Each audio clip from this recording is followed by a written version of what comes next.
I Have a Dream. I Have a Dream is a 17-minute speech by Martin Luther King Jr., in which he called for racial equality and an end to discrimination.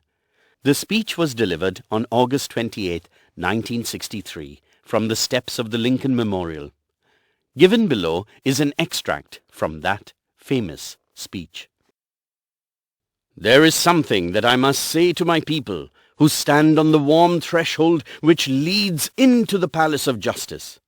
In the process of gaining our rightful place, we must not be guilty of wrongful deeds.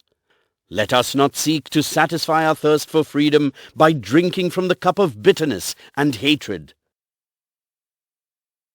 We must forever conduct our struggle on the high plane of dignity and discipline.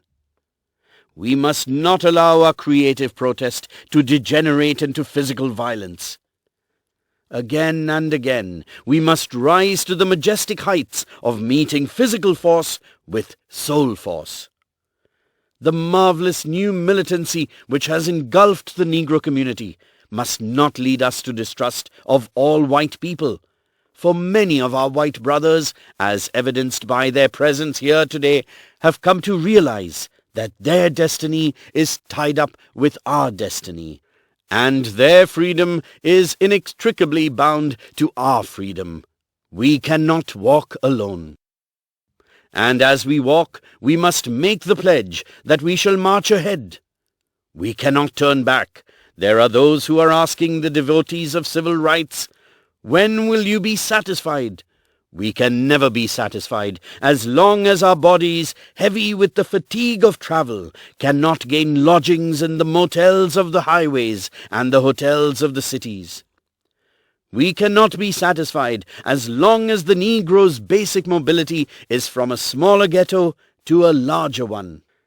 We can never be satisfied as long as a Negro in Mississippi cannot vote, and a Negro in New York believes he has nothing for which to vote.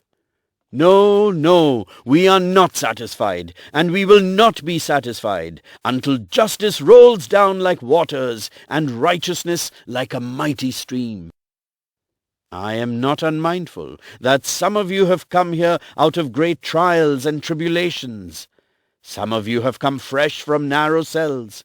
Some of you have come from areas where your quest for freedom left you battered by the storms of persecution and staggered by the winds of police brutality.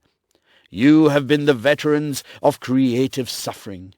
Continue to work with the faith that unearned suffering is redemptive.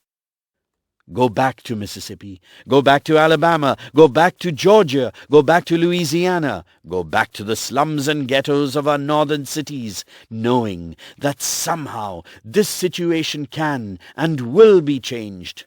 Let us not wallow in the valley of today, my friends, that in spite of the difficulties and frustrations of the moment, I still have a dream.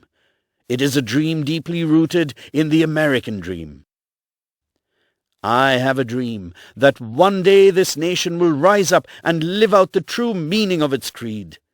We hold these truths to be self-evident, that all men are created equal. I have a dream that one day on the red hills of Georgia, the sons of former slaves and the sons of former slave owners will be able to sit down together at a table of brotherhood. I have a dream that one day even the state of Mississippi, a desert state, sweltering with the heat of injustice and oppression, will be transformed into an oasis of freedom and justice. I have a dream that my 4 children will one day live in a nation where they will not be judged by the color of their skin, but by the content of their character. I have a dream today. I have a dream that one day the state of Alabama, whose governor's lips are presently dripping with the words of interposition and nullification, will be transformed into a situation where little black boys and black girls will be able to join hands with little white boys and white girls and walk together as sisters and brothers. This is our hope. This is the faith with which I return to the South. With this faith, we will be able to hew out of the mountain of despair a stone of hope.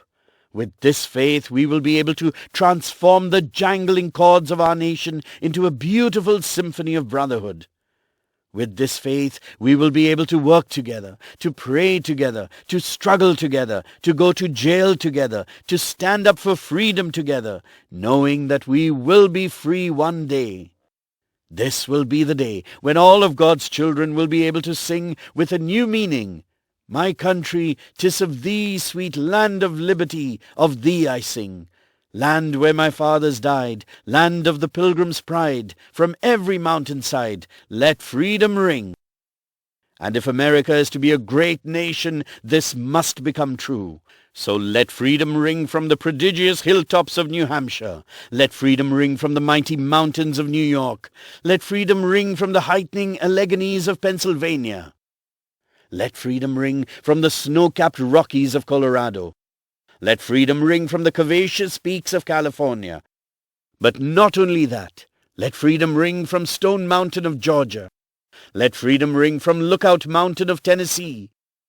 Let freedom ring from every hill and every molehill of Mississippi, from every mountainside, let freedom ring.